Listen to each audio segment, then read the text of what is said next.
বর্ণাঢ্য আয়োজনের মধ্য দিয়ে চীনের Jiangxi University of Finance and economics বিশ্ববিদ্যালয়ের নবম আন্তর্জাতিক সাংস্কৃতিক উৎসব অনুষ্ঠিত হয়েছে। এতে অংশ নিয়েছেন বাংলাদেশের শিক্ষার্থীরা।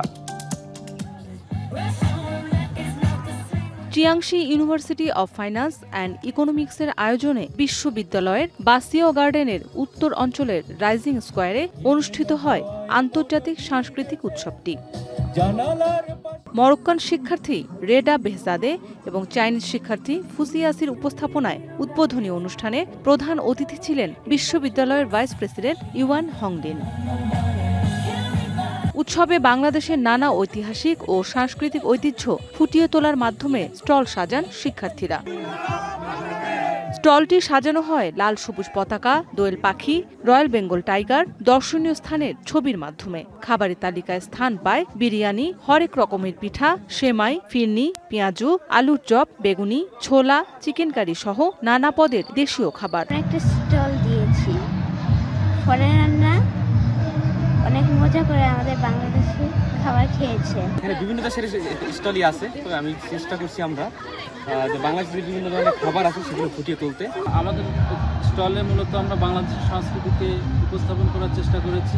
আমরা বাংলাদেশের ঐতিহ্যগুলোকে বিভিন্ন প্লে কার্ডের মাধ্যমে, ব্যানারের মাধ্যমে আমরা ফুটিয়ে উঠিয়েছি।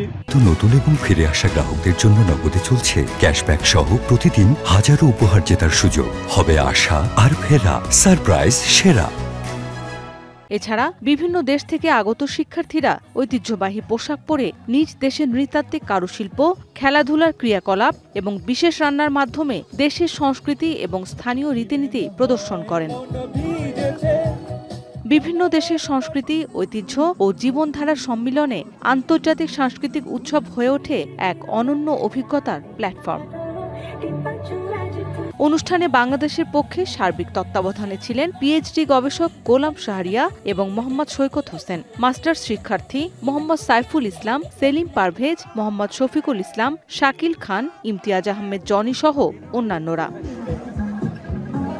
উৎসবে বাংলাদেশ, চীন, Morocco, Pakistan, Indonesia, Vietnam, Tanzania, Nigeria, Ghana, Mozambique, Zimbabwe, Botswana, দক্ষিণ আফ্রিকা সহ 23টি দেশ অংশগ্রহণ করে। DBC news desk.